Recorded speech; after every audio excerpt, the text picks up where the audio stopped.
Now, you might notice this trend in future installments. In this installment, there's gonna be so many movies I'm gonna watch where I'm gonna be like, I wanted to watch it in theaters, but I didn't. All right, before we start, I am proud to announce this. The month of July, your boy, me, watched a career high. I literally think this is the most on my entire life. A career high. I watched 3 films in theaters this month. 3. Not 1, not 2, but 3. Anyways, what is going on, fellas? Welcome back. Today we're here with the July film rankings. There was a lot happened this month. This was really a great month of cinema for me. I learned a lot, I watched a lot, but you already know the drill. We're gonna rank every film I watched this month. We're gonna yap about it. We're gonna talk about it. So with that being said, let's get into it. All right, July 2nd, we started off with a fucking bang. I've been starting off every month with a fucking bang, and this month is no different. This is like a Big Bang Theory bang. It's a big bang. July 2nd, we started off with Metropolis. For Metropolis, late in June, I was just scrolling through Twitter, and this person tweeted out, now watching Metropolis, and they tweeted out the poster, the cover for the movie. And the poster intrigued me. Like, I felt like the poster, I felt like it was something I've seen before in my life, like maybe in my childhood or just somewhere, like in a library, on a book. I don't know. I feel like I've seen it before. It spoke to me. And so I bookmarked it, and then I did a little research, and I found that it was a silent film from 1927, and I was like, oh.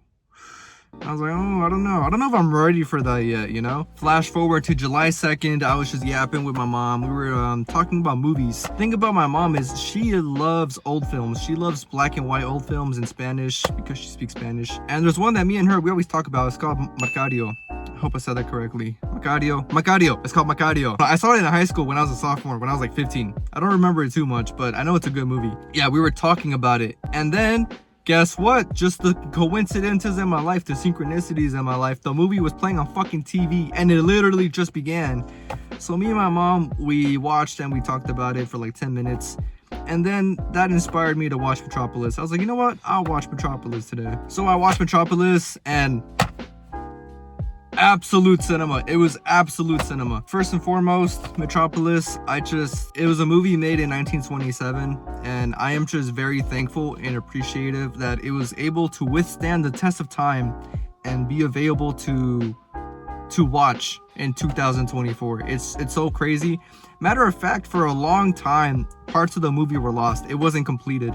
I think it wasn't until 2008 that they found the missing pieces in like Argentina or Buenos Aires, something like that. They found the missing parts there. They put it together, and the film is now like 90% complete. I think there's still like some pieces missing, but it's basically completed enough for you to understand everything. But yeah, Metropolis, 1927, brothers, nearly 100 years ago. Everything this film was able to accomplish for that time is just mind-blowing to me. I don't understand it. I kind of don't want to understand it. I just want to let it be. And man, it's amazing. The sets, the acting, the shots, the VFX, the story, everything about Metropolis is just fucking S tier. Complete perfection. I wouldn't change a single thing. It's one of the best watchings I've ever had in my entire life. Metropolis already is a all-timer for me. Arguably top 5, maybe top 3. Metropolis is so great. It manages to touch on so many different themes in just over 2 hours with no fucking dialogue. It's a masterpiece. You got a lot of biblical themes going on, and it's pretty intense. And then you got themes about like the working class, which are still relevant to this day, about how they're mistreated, you know, the working class and, you know, the rich folks. Yeah, the movie, like just watching it, for me, it was like a fever dream. It felt so out of worldly for me. It felt like I was watching an alternate universe. And for me, when I watched this, I got completely taken out of my world. I got completely taken out of my bubble, out of my personal reality, and I was completely locked in, completely invested into this movie, into what they're trying to tell, the story they're trying to tell. And that's honestly probably like my most favorite thing about cinema. I think that's really just movie magic. But yeah, this movie, it was very intense at times. I felt like it even had some themes of horror going on a little bit. I feel like if I watched this as a child, you know, 4 or 5 years old, I would have thought it was a scary movie, because it feels so fever dreamy, I'm telling you. And it actually is. Some visuals they're a little spooky at times. I ain't even gonna lie to you. The score for this, so I watched this on YouTube. It's free. I'm not sure if the score that is on YouTube is the original score for the film, because originally I think it was performed live with an orchestra. But nonetheless, the score that was on the video that I watched on YouTube, that score is, I think it's perfect. I think it's really precise. I think it adds a lot to every scene. Considering there's no dialogue, it really sets the tone for every scene and really sets the atmosphere just for what's going on. You really get a feel for what's happening. Music is so important to movies. I love music and I love cinema. This is a fact. Music could do so much for a scene, for a movie. I really recommend watching this if you're into films. I want to say this is an essential film, but the thing is, when I say essential films, I think of films that, like, a film that, you know, your average film watcher could watch, not just like the intense cinephiles. But if you're a little cinephile and you want to watch older films, I highly recommend tapping into Metropolis, because it's like, this movie was so good that it gave me this newfound love and appreciation for cinema. Like, it was literally like a life-changing experience for me. I can't put into words how this film made me feel, but it made me feel things I ain't never felt before watching a movie. Incredible watch, incredible story, incredible accomplishment just making this film in 1927. I gave it 5 stars. 5 fucking stars. I gave it a heart. It's already in my top 3 personal films of all time, and it's going up in S tier.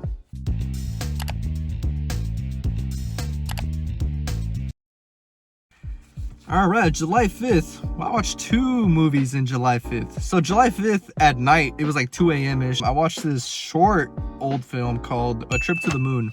This was maybe like 10 minutes. It's on Max. There's a version on HBO Max that's like colorized and has like a soundtrack. And then there's a version on YouTube that's black and white with no soundtrack. I watched the HBO Max version of it and I was so fucking confused.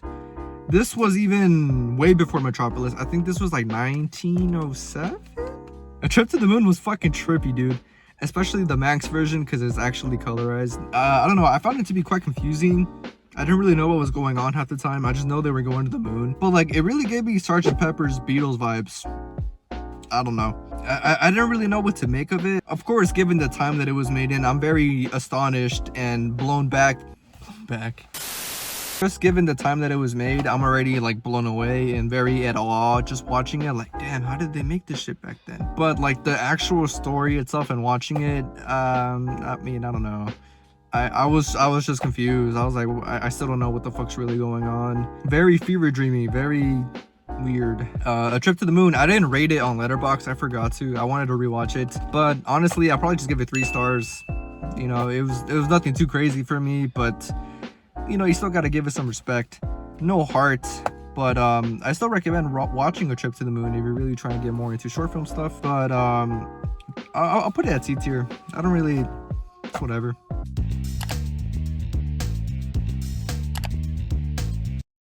Alright, and now once again, July 5th, later on in the day, when I woke up in the fucking afternoon, I watched M, another old film. This one is from 1931 by the same director that made Metropolis, Fritz Lang, German director.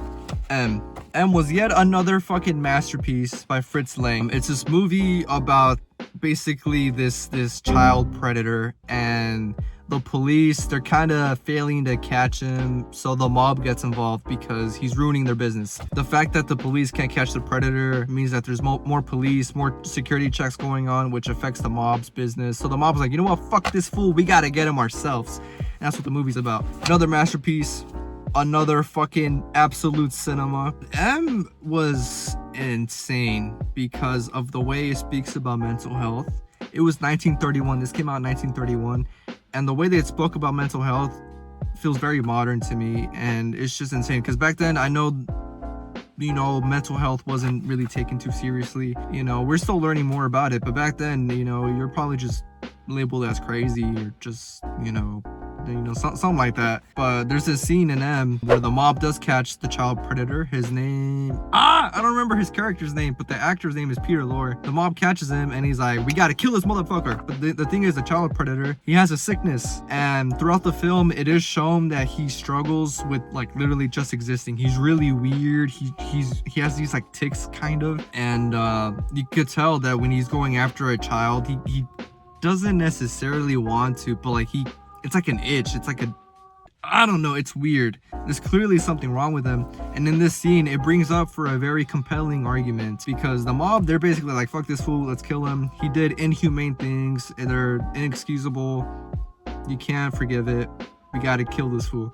But then he gives like one of the greatest monologues I've ever watched, where he really explains. He's like, what about me? Like, you think I want to do this? You think I want to, you know, do this to these kids? You know, I'm disgusted, you know, I can't help it. There's this like darkness inside of me.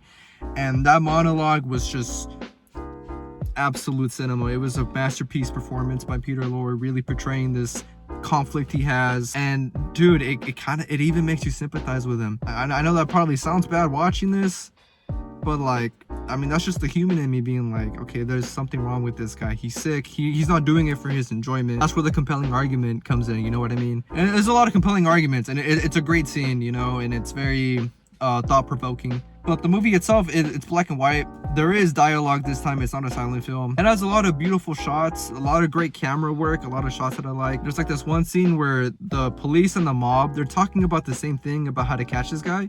And you go from this conversation with the mob, and it transitions so smoothly into the conversation that the police are having, because they're talking about the exact same thing, trying to catch this predator. That was one of the most unique transitions I've seen. It even has a little humor. It's also kind of thrillery. I felt kind of like this suspense thrill watching it. But also watching him, I'm also kind of curious if it somehow inspired Freddy Krueger. Freddy Krueger's origin story is very similar. He's like a fucking child rapist, and the police don't do shit about it, just like in this movie. So the parents get involved, and then they burn him to a crisp. And also, it makes me wonder if this somehow inspired the Zodiac Killer, which was actually a real life thing, because in the movie M, he sends letters to the newspaper because the police won't publish it. So it makes me wonder. That gave me Zodiac Killer vibes. It makes you wonder. It makes you think. But yeah, M is another great watch. I recommend it. Another great old film. And Peter Lorre, the guy that plays the child predator in this, masterclass performance, dude. His performance was so good, so insane. Monologue he did was so good. Crazy work. I gave it 5 stars. It's a masterpiece. I loved it. It was great, and I gave it a heart. So M is yet again S tier. This motherfucker Fritz Lang so far for me. He's got 2 S tier movies, Metropolis and M. But yeah, it's S tier.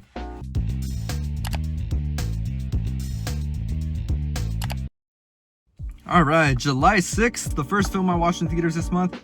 We watched Maxxxine. Maxxxine was tied at number 1 for my most anticipated film of the month. Like I told you, you guys have been watching. May, I watched X. June, I watched Pearl. July, we watched Maxxxine. Now, this is one lesson I learned this month. I learned it watching Maxxxine. For Maxxxine, I was very excited for it. I had high hopes for it. Just coming off Pearl and it being the most recent film that came out in the X trilogy, I expected Maxxxine to be another S tier 5-star movie. I had high expectations for it, and I feel that's a part of the reason why it let me down. Maxxxine, it wasn't no Pearl, brother. It wasn't no Pearl. It felt a little lackluster. I don't know. I just like the story. It just wasn't doing it for me. I kind of wanted the story to be more kind of more intense, more psychological, more thrillery, but I mean, I don't know, it just didn't give me any of that. The story, I felt like it was missing something. I felt like it was missing this you know. The character Maxxxine, I thought it was great. I mean, Mia Goth, you know, she's still a dog. She still did her thing. Side note, Maxxxine is a fucking boss girl. I was the whole time watching this, I'm like, dude, she is such a fucking boss girl. Aside from Mia Goth's performance, I really enjoyed Kevin Bacon's performance. It just seemed like he was having fun the whole time, and I thought it was a fun performance. Some of the kills were pretty fun. It was pretty slashery, I felt. There was a scene where she squished this guy's nuts. That was disgusting. The way Kevin Bacon's character died, motherfucker got squished. That was cool. But like the plot twist, the main evil stalker guy being her dad, I don't know. It didn't hit. I was thinking though, I'm like, who could it be? And I mean, only reasonable suspicion is her dad, but like I'm like, why would it be her dad though? It wouldn't make sense. I don't know, I wasn't feeling it, you know. I'm not feeling it. But then like the actual reveal, when they revealed it was her dad being the evil dude, I felt like it was kind of anticlimactic. It didn't really hit hard. It was just kind of like, oh, like, I don't know. It didn't really hit. I don't know. But then like after that, I felt like it moved on too quickly from catching her dad to then being this movie star. I feel like it just it was too quick. I felt like there was like a piece missing. I feel like this film would have benefited from maybe being 2 hours and 30 minutes. Like I said, I just feel like there was something missing from it. It felt a little lackluster, which is unfortunate, but like I also think about how often franchises like hit goal 2 on the third, you know, film of a trilogy. It doesn't happen too often. Most often the third is kind of the weakest of the bunch. But yeah, Maxxxine is the weakest of the X trilogy. I'm sorry. But I do feel like it will age well. I will say that. I do think this film will age well. It is real 80s too. I will give it that. Yeah, Maxxxine, we gave it 3 stars. It's, you know, it wasn't what I wanted, you know, but it's okay. I still enjoyed the watch. We'll put Maxxxine in C tier.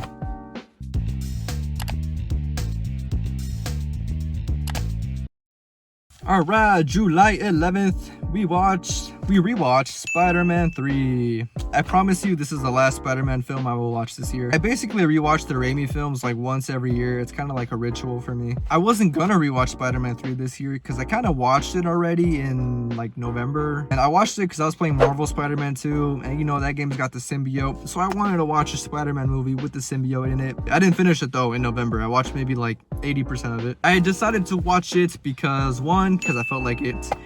And 2, this month of July, I experienced a lot of turmoil in my life, a lot of personal conflict, and that's what this movie really is all about. So, you know me, I explained to you guys, Spider-Man's my guy, and Spider-Man plus inner conflict, inner turmoil, I had to watch it. It's like therapy for me. Yeah, Spider-Man 3, I love Spider-Man 3. It was the first Spider-Man I watched in theaters when I was a little boy. I know it's like the least rated of the trilogy, it's the least liked, but for as many flaws as Spider-Man 3 may have, I believe it makes up for in just equally as many, if not more, beautiful moments. I really like Spider-Man 3. I think it's aged really well, obviously, you know, with the memes and just the general public perception of Spider-Man 3. It's aged really well. The villains, Venom, I think this is the best Venom. Cry me a fucking river. I don't care what you think. This is better than Tom Hardy. Tom Hardy, Venom, he's just a silly goose. This is a real Venom, you know, a real hater. The only thing is, motherfucker says, he doesn't say we. It's gotta be we. I like how the symbiote's portrayed in this movie. It's portrayed more as this kind of parasite than this thing that wants to be symbiotic with you. I kind of wish that they went with the original Venom plans they had, because if you go on YouTube and you look up the original Venom ending scene they were gonna go with, it's way better in my opinion. It really backs up the claim that the symbiote is this fucking evil parasite from space. I love this Venom adaptation. I love this Eddie Brock. I know a lot of people are like, oh, but he's skinny, he's a wimp. Who fucking cares? He really portrays Eddie Brock and this fucking asshole that he is, and this hatred he has for Peter Parker. It works out in this film because he's the complete opposite of Peter, and even when he gets the symbiote, he's the complete opposite of him.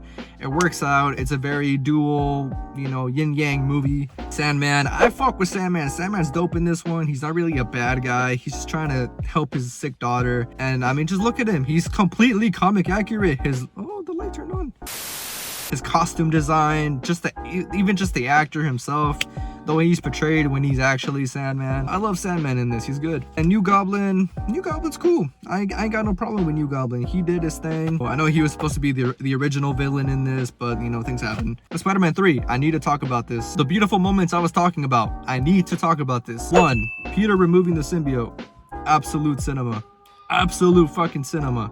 I just think this is such a powerful scene, not just for like actual Spider-Man purposes, but just for like relatable purposes. I feel like that's a visual representation of what it feels like trying to like overcome something in your life. And I mean that when it's like an internal conflict. So like if you're trying to overcome like an addiction, you know, a mental disorder, a vice, you know what I mean? I feel that's what it visually feels like. It feels like you're trying to remove this symbiote, and it's a bitch. Second scene, when this motherfucker Peter Parker pulls out the OG red and blue from the suitcase. I swear to God, 9 times out of 10 when I watch that scene, I cry.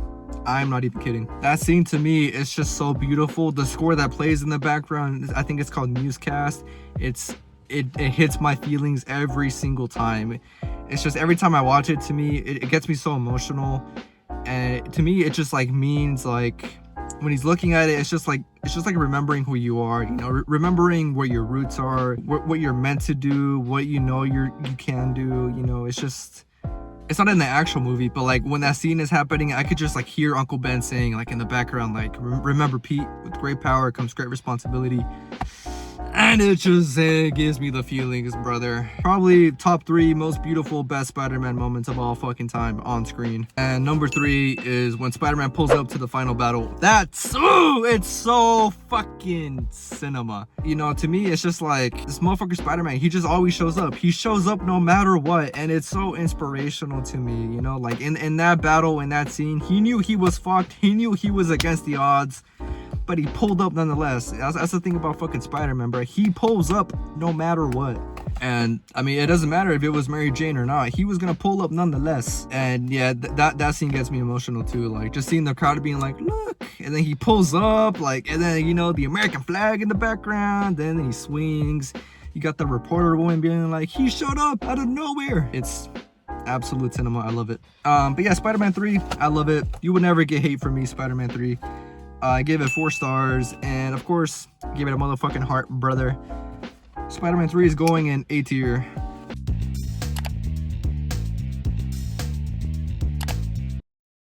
Alright, July 13th, tied with Maxxxine for my most anticipated film of July. We watched Longlegs. I got a lot to say about Longlegs. Y'all need to stop disrespecting Longlegs. This is what I learned about Maxxxine. I learned this lesson in Maxxxine. I feel like a lot of people's expectations just made them not like it.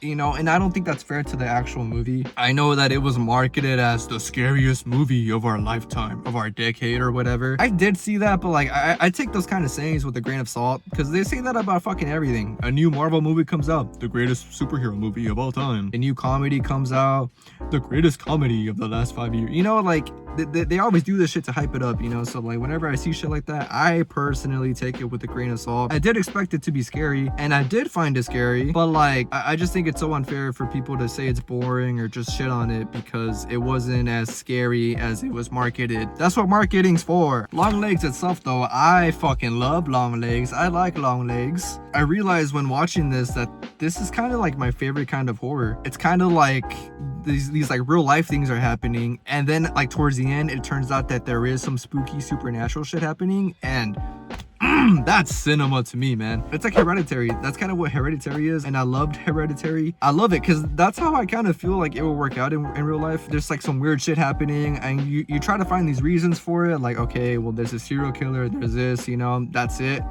But like, you'll try to deny it for as long as you can, like, no, it's just not possible that there's demon shit going on, and then bam, there's demon shit happening. You know, I just think that's how it would work out in real life. Demon shit fucking terrifies me, so I was fucking scared shitless when they started showing the demon and shit. It was scary. I liked a lot of the shots, like when she was on the phone with her mom, and she was like in the shot to the left, and on the right they were showing like the door. Nothing scary actually happened, but just the fact that like they were showing the door, like it creates like fucking suspense, you know, like you're like, oh, something's gonna come out, something's gonna happen. It had great cinematography in my opinion. I'm finally learning how to say the word. Of course, Micah Monroe, masterclass performance. They're calling her the Scream Queen. How many fucking Scream Queens are there? Okay, we got fucking Mia Goth as a Scream Queen. Micah Monroe's a Scream Queen. Up next, Hunter Schafer's like the next Scream Queen. She got a movie coming out. Is it possible for there to be multiple Scream Queens? Jen, that's an actual question I have. But yeah, Micah, great performance along with the supporting cast. I even thought it was a little funny at times. Like the guy she was working for, he was like, there ain't no fucking demon shit going on. What the fuck you talking about? You know, I thought that was funny. Of course, Nick Cage, he did scare me. He creeped me the fuck out. It's kind of funny though, because no disrespect to my guy from The Cure, but I thought he looked like the main singer from The Cure. I am sorry, but when I saw him, that's what it reminded me of. And I don't know if you guys caught this, but I caught this, and I'm 99% sure that this is an actual thing. In the movie, they show a Raggedy Ann doll. I'd like to think that's like a little Easter egg, a little like, you know, hat nod to Annabelle. Anybody catch that? I haven't seen anybody talk about that. I swear to God, I saw that. But yeah, I like Longlegs. I don't know how you could call Longlegs boring. Like, even if it wasn't scary, it was a good story. But there was some things I didn't like about it, though. I will say this. I didn't like how easily Nick Cage's Longlegs, I don't like how easily he was caught. I feel like he was caught too easily. I would have liked it to be more climactic, more, you know, intense. I wasn't really feeling like the whole part 1, part 2, part 3 they were doing. I wasn't really feeling that. It kind of took me out of the whole experience a little bit. But, you know, I gotta respect it. I respect the creative decision to do that. You know, it was unique. Also, I like the different aspect ratios. I forgot to say that. I like that. It it was a great watch. I don't care what y'all say, I love Longlegs. With that being said, we give Longlegs 4 stars, and Longlegs goes up in A tier, brother.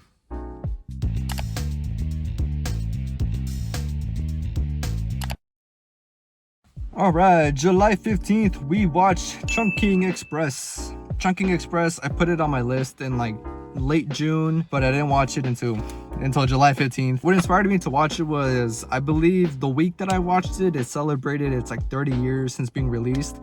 So it was just like a sign from the universe to watch it, you know what I mean? I watched it and I absolutely loved it. I would put this as the same genre as Lost in Translation, in the sense that it utilizes music and cinematography really well to express and show these emotions that I feel otherwise would be very difficult to show. I'm talking about feelings of loneliness, feelings of love, you know, just human things, you know. Only thing is though, when I was watching it, I was a little confused because the description said it was a tale of 2 cops who fall in love. The way the movie is that the first half, it's the first cop and, you know, his story, and then the second half is the second cop and his story. 2 separate stories being told in one movie. That confused me because I didn't think they were going to be told separately like that, but they were. They do connect, you know, when they're transitioning, but like aside from that, they're 2 completely separate stories being told. So that confused me. I was a little confused about that. But once we got past that, I fucking loved it, dude. Correct me if I'm wrong. I'm sorry if I'm wrong. I believe this is a Chinese film, so it's in Chinese. Subtitles. It has many quotable quotes, a lot of quotes that are very quotable, like if memories could be canned, would they expire, something like that. This fool, he's a big yearner. He was like, this girl wished me happy birthday, I'll remember her forever. That's so me. But yeah, the cinematography in this film, the shots are so fucking good, dude. They're literally S-tier shots. Like the way it was shot, every visual, it's absolute cinema. It's some of the most unique and just absolutely beautiful shots I've ever seen to this day. This man, this director, I don't know how to say his name, but he is so fucking creative, man. California Dreamin' in this, played like 8 times, and I absolutely love it. I was vibing watching that, bro. I even started like dancing a little bit, I ain't even gonna lie. Only thing I didn't like was the second love story, because I just thought it was a little weird how the worker lady, I just thought it was a little weird how she kept breaking into his apartment and like cleaning it. I guess like he didn't mind it, but like I thought that was a little weird. So yeah, I thought that was weird. Aside from that though, I absolutely love this film. Like I said, it perfectly captures these feelings of loneliness and love, just like Lost in Translation, which I absolutely adore. So I adored this film as well. I gave it 4 stars and I gave it a heart. If you're a big lover boy like me, you should watch it. I recommend it. Just for the cinematography alone, it's a great watch. So yeah, but Chungking Express, putting that bitch in A tier, brother.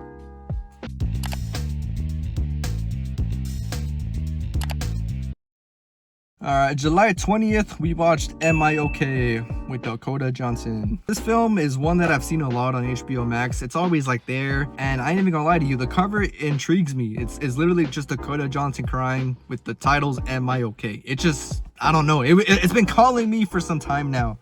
And on July 20th, I finally picked up. This movie, it's a coming of age story. 30-year-old woman, Dakota Johnson, she's trying to figure out what to do with her life, and she's coming to terms with being gay. I personally fucking love this movie. I was shocked. On this day, I was gonna watch The Big Lebowski, but like, I don't know, I was like 10 minutes into it, and I feel like Am I Okay would have been easier to consume. I just wanted something chill to watch, and I assumed this would be something chill, and it was chill. I loved Am I Okay. I thought it was great. I loved Dakota's character in it. I thought she did a great job acting. I thought it was very charming, very funny, and of course I thought it was very relatable. I'm not gay, but it was very relatable. And speaking of that, I feel like if you were gay, or if you were maybe coming out the closet, or if you were like trying to come to terms with it, I could easily see someone just giving this 5 stars off of relatability. But yeah, it was just really relatable, and I just kind of needed that at that time, you know, because in this film, she also has conflicts with her friend. This month, like I said, I experienced a lot of turmoil, not just with myself, but with people close to me. So I related to that, and I felt like I kind of needed to watch this, you know. It was like therapy. Movies are like therapy.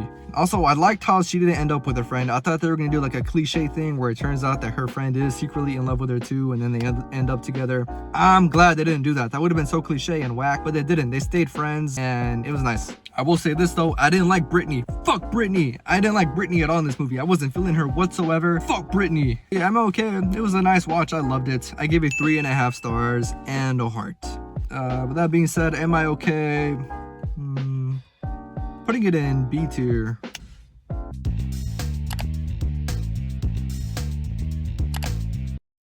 July 23rd, we watched The Ninth Configuration. Ooh, this was yet another film that I saw on Twitter. I was just scrolling and someone said this has to be the hardest movie poster cover of all fucking time. And I will agree with that. Maybe not of all time, but like the poster for it is, it's kind of insane. It's very intriguing. On this day, I wanted to watch a movie. I didn't know which one. And that one, I was just thinking about it, so I watched it. And that configuration, it was confusing. This was a confusing watch. This movie definitely isn't for everyone. I mean, it was barely for me. I watched it on Amazon Prime, and I don't know what it was about it. I don't know if it was just Amazon Prime or my setup or I don't know what the fuck it was, but I thought the sound quality fucking sucked. I'm sorry. So that already threw me off. The quality, I don't feel like it was all the way there, but the film is from the 80s and it did sound very 80s, but I felt like it could have sounded better. It's one of the most unique films I've seen thus far in my, little film watching career. It has some very great visuals, specifically like the dream visuals. I really like those because they make sense, but at the same time they don't make sense, and that's exactly how I feel dreams are. You're dreaming, and when you think back at them, you're like, wait, what the fuck was that? But there is some truth to them. There is some sense to them, and that's exactly how the dreams were portrayed in this movie, and I like that. I love that. I love dreams. I dream all the time. Although I was confused for most of the movie, the film does have a great script, and every actor in it really put their heart into the dialogue and what they were acting out. They really, they did their thing. The main guy, Vincent Caine, he had a great performance, masterclass performance. I believe the actor's name is Stacy Keach. He did great. I loved his performance. What really saved this movie for me was the plot twist. That's what saved it for me. If that plot twist didn't happen, I would have probably gave it like 2 stars, maybe 1.5 stars. But the plot twist and then the way it concluded, 3.5 stars. 3.5 stars. I love me a good plot twist, brothers. Y'all will get to know that. But the plot twist was great, and it really tied everything. So everything I was confused about in like the first half of the movie, the second half completely saved it for me, really came around, put it all together for me. The Ninth Configuration, a very interesting watch and a very interesting take on mental disorders. It has a lot of thought-provoking conversations in it.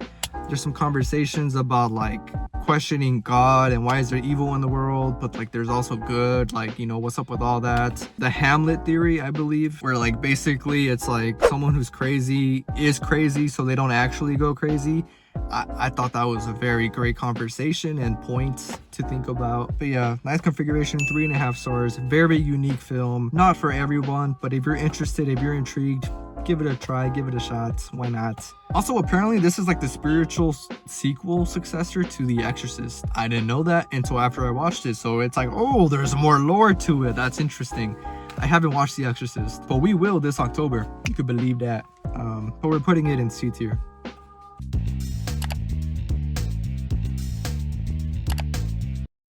Alright, July 25th, we watched Anyone But You. On this particular day, similar to when I watched Am I Okay, I was gonna watch 8.5 because I've been watching a lot of Letterboxd 4 favorites with like actors and shit, and 8.5 comes up a lot. And so I was intrigued, but like at the time, once again, my brain was fried. I just wanted something easy to consume. So I was like, okay, I'll watch it some other day. But I've been wanting to watch Anyone But You. I've been wanting to check out some Glenn Powell, you know what I mean? Yeah, Anyone But You, it was really fun. It was really charming. It's your very standard rom-com, very cheesy, very corny, but it's very charming.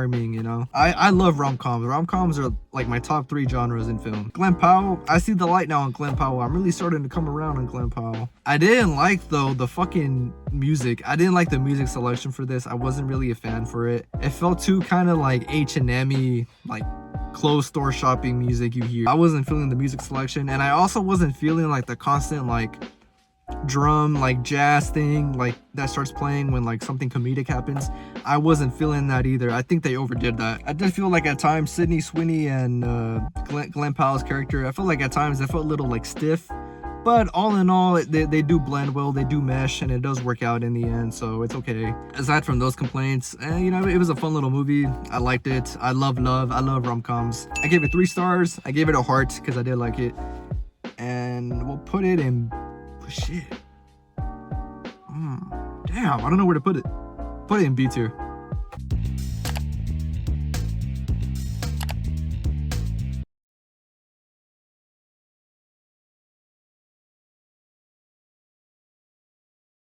All right, it's getting fucking dark. I'm sorry. It's like 8 p.m. July 28th, we watched Taxi Driver. This is one of the essential films I was talking about. This one is definitely an essential film, not just for hardcore cinephiles, just for the general public audience. Taxi Driver, only my second Scorsese film so far. My first one being Killers of the Flower Moon, which I watched in theaters. Taxi Driver was inevitable for me. I constantly see reels about it. I constantly see little clips, little, you know, screenshots about it. I knew I was gonna watch it at some point. It was just a matter of when and where.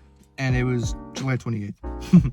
Watching Taxi Driver, I was like, oh, I get why this is always compared to Joker. I watched Joker first, unfortunately. I low-key regret having seen Joker first because I watched it when it first came out in 2019, before I was a little cinephile. I've always been a little cinephile, but like before I really started watching a lot of movies. I hadn't seen Taxi Driver at the time, but I did always see it that they compared Joker to Taxi Driver, and I was always like, why? Why are they comparing it? I don't get it. I get it now. I understand now. Taxi Driver it's a classic. It's an absolute classic. You get a classic feel off the bat.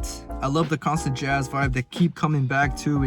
I love when films do that, when they keep going back to the specific sound. I love that. I love music, like I'm telling you. I also love how the actual score of the film, how it keeps intensifying throughout the film, seemingly in sync with like how Travis is doing, how his well-being is. I love the shots. The shots are very hand-on, very grounded. It feels very just handsy. It's Scorsese, baby. Even Scorsese's in it. That cameo was fucking crazy, bro. I was like, whoa, this man's intense. This man's intense. Yeah, Robert De Niro, masterclass performance. I think he won an Oscar for this. I've never seen him this young.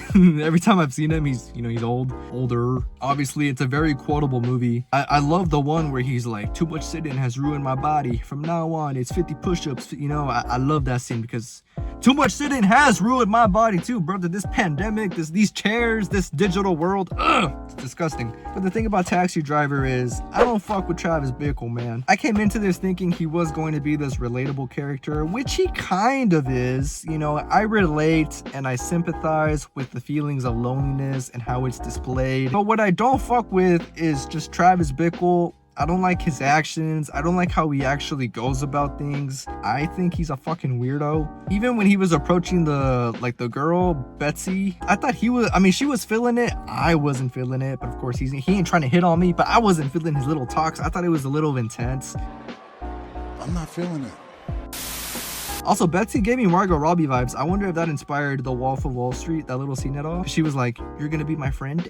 I was like, Margot Robbie. But yeah, like the way he is with Betsy, I wasn't feeling that. I was like, this feels too intense. And then, you know, he's a complete weirdo when she rejects him. Motherfucker wants to assassinate the president. The upcoming president. It's just, I don't know. I don't like his actions. I don't like the way he goes about things. I will say this though, the thing about Taxi Driver is I don't really feel like there's a definitive beginning and end. I don't really feel like it's a traditional story in that sense. I just feel like we're just watching a chapter of Travis's life for about 2 hours, and like that's it. I don't really feel like anything really gets concluded, anything really gets wrapped up.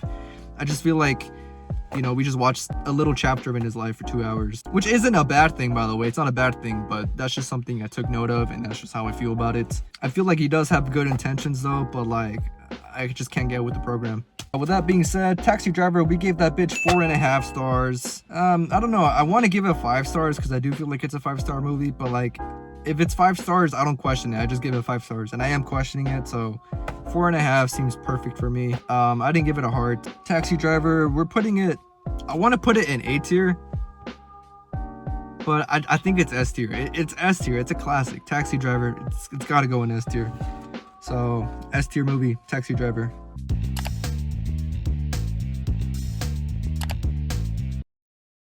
Alright, before it gets even more dark and you can't fucking see me no longer, to conclude the month of July, we ended off with a banger. We started with a banger, ended with a banger. Deadpool and Wolverine. Deadpool Wolverine was a film I had absolutely no expectations for. Matter of fact, I probably expected it to be shitty. Me, I didn't really like Deadpool 1 or 2. I thought they were whatever. I'd probably rate both of those 3 stars. I didn't really like the comedy in them either. I didn't find it to be too funny. But Deadpool Wolverine, I went to go watch it because I was tired of seeing potential spoilers on the internet, and I was kind of interested low-key. Yeah, Deadpool 3 completely surprised me. I didn't expect this. I didn't expect anything, but it completely surprised me. I enjoyed it. I thought it was hilarious. I really think for future references, this is how cameos should be done. I thought cameos were handled perfectly in this film. Wolverine, in my opinion, is the MVP in this film. Hugh Jackman, his performance, his essence, his aura as Logan, as Wolverine, it's just S tier. It's amazing. Kind of weird. Deadpool in this, he kind of reminded me of Homelander. I don't know. He gave me Homelander vibes. The action was amazing. The comedy was fantastic. I thought it was hilarious. I had a really fun cinematic experience too. I don't know. It's just kind of an experience, like sitting next to strangers, but we're all just collectively in this world, just enjoying it, laughing, having a good time. It was fun. I had a good experience. The only thing is though, I don't feel like the stakes were that high, although they technically were. I thought they were gonna feel more intense, I guess. I feel like Deadpool and Wolverine low-key could have been like a 6-episode miniseries, but I'm glad it wasn't. I'm glad it was an actual feature film. And I even got kind of emotional at some point, like towards the end with Wolverine. I got a little teary-eyed. I ain't even gonna lie to you. Like, I don't know. Also, thank you, Marvel, for making this a variant of Logan, not Logan who died. I'm so glad they didn't resurrect him. Thank goodness. Oh, the Cassandra Nova. Oh, let me say this. Baldy, but a baddie. Baldy, but a baddie. That's all I'm gonna say. That's all I'm gonna say. I'm sorry. I had to put that out there. But yeah, very fun, very enjoyable. I loved it. Deadpool Wolverine, we gave it 4.5 stars. And a heart. I know, I'm surprised. I didn't expect this. I did give it 5 stars originally, but I still don't like how they call MCU Earth 616. It's not 616. It's like 199999 or something. Like, they need to stop this MCU 616 propaganda. Please knock it off. I'm not a fan of this. 4.5 stars just seems right for me. But Deadpool Wolverine, honestly, it's S tier. Like, I just think this was a really perfect comic book movie, and yeah.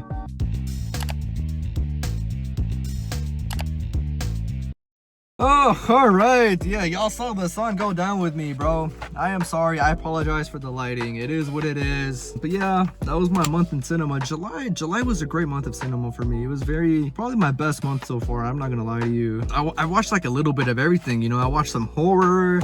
I watched some comedy. I watched some romance. I watched some action. I watched some drama, intense, suspenseful stuff.